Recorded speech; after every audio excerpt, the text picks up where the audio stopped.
है ना, हमें परिस्थिति आते ही हम क्या बोलते हैं, ये क्यों हुआ, ये कैसे हुआ, मेरे साथ कैसे हुआ, मेरे साथ ऐसा कैसे हो सकता है, अब मैंने क्या करना है। तो हम बहुत सारी उलझन की थॉट्स में चले जाते हैं, बहुत सारी वेस्ट थॉट्स में चले जाते हैं। जो हुआ, बोलिए एक बार अच्छे से बोलो, जो हुआ, जो हो रहा है, जो होने वाला है। किस किस के घर में लगा हुआ है ये सामने, ऐसे गीता सार लगा होता है ना घर के अंदर।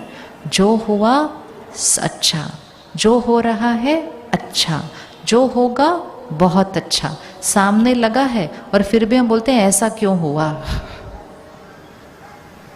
आज एक लाइन और पक्की कर लेते हैं।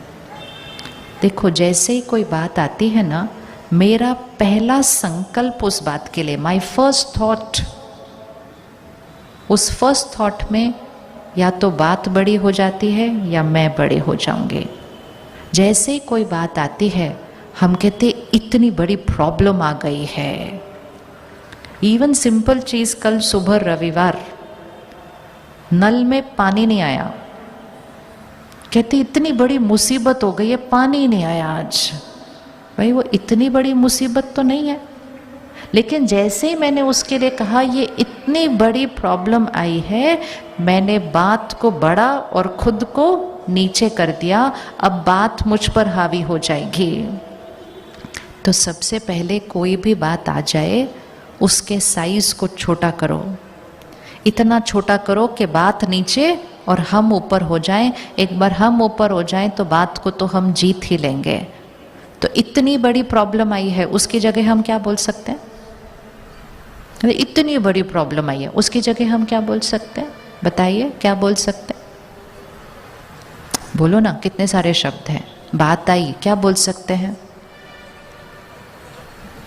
ये बात देखो, एक ही घर में भी उस बात के लिए हर एक अलग अलग साइज देता है। कोई कहता है इतनी बड़ी प्रॉब्लम आई है, दूसरा कहता है हाँ बड़ी बात आई है, तीसरा कहता है छोटी सी बात है, इसमें क्या बड़ी बात है, चौथा कहते हैं इसमें कौन सी बात है, ये तो होता रहता है। फिर उनका उसी पे लड़ाई हो जाती है कि हमारे साइज अलग अलग क्यों हैं बात के बारे में। कहते हैं आपको ये छोटी बात लग रही है, वो कहते हैं आपको इसमें इतनी बड़ी बात क्यों लग रही है। ये अलग अलग लोगों को बात का साइज अलग अलग क्यों दिखाई देता है, क्योंकि बात का कोई साइज नहीं होता है, साइज यहाँ डिसाइड होता है। तो साइज को ध्यान से करना, फिर उसके बाद सारा कुछ ईजी हो जाएगा।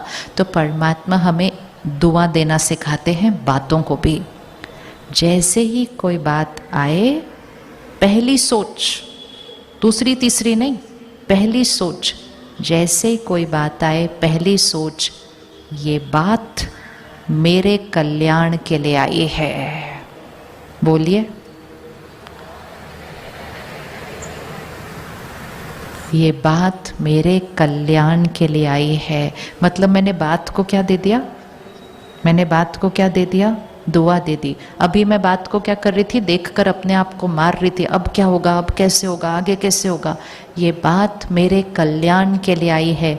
जैसे ही मैंने ये संकल्प किया ये बात मेरे कल्याण के लिए आई है, कल्याण की वाइब्रेशन मेरे से उस बात की तरफ जानी शुरू हो जाती है।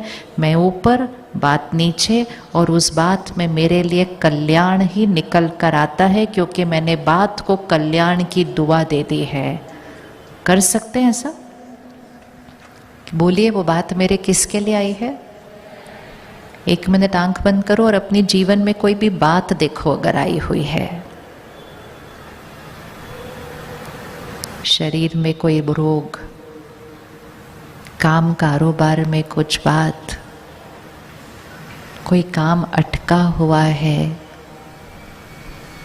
और उस बात को देखो, परमात्मा को याद करो और उसके देखते हुए उसको कहो, ये बात मेरे कल्याण के लिए आई है।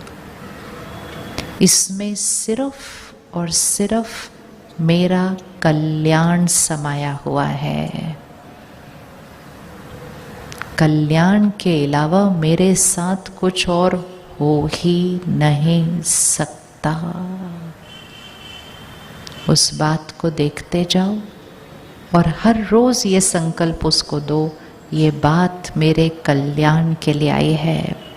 कोई आपको मिलेगा और कहेगा आपके घर में इतनी बड़ी प्रॉब्लम आ गई, तुरंत उसको रोकना और कहना कोई प्रॉब्लम नहीं आई है, ये बात मेरे कल्याण के लिए आई है। दुआ देते जाओ और अपनी ही दुआओं से अपने ही जीवन की परिस्थितियों को असंभव से संभव करते जाओ। दुनिया उसको मिरेकल बोलेगी, हम कहेंगे इसको संकल्प की शक्ति, कि अपने ही संकल्पों से अपनी परिस्थिति पर जीत पाई। क्योंकि जो मन को जीत लेता है वो जग को जीत लेता है। मन जीते जग जीते बनता है। हमें सिर्फ मन को जीतना है, जग को जीतना तो बहुत आसान हो जाएगा। ठीक है, बात किस लिए आई? मेरे कल्याण के लिए आई। कल संडे है, किसी को मिलेंगे, कोई फ़ोन करेगा, वो आपसे पूछेगा क्या हाल चाल है, क्या जवाब देंगे? कभी भी जीवन में हाय हाय नहीं करने हैं। क्या बताऊं, पता है क्या हो रहा है, बच्चों पढ़ भी नहीं रहे हैं, एग्ज़ाम है, क्या करूं, क्या समझाऊं इनको, पता नहीं इस साल क्या होगा।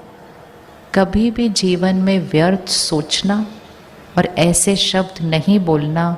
कुछ ऐसा न बोलो या सोचो जो आप नहीं चाहते कि सिद्ध हो। सिर्फ वही सोचो और वही बोलो जो आप चाहते हैं कि हो जाए।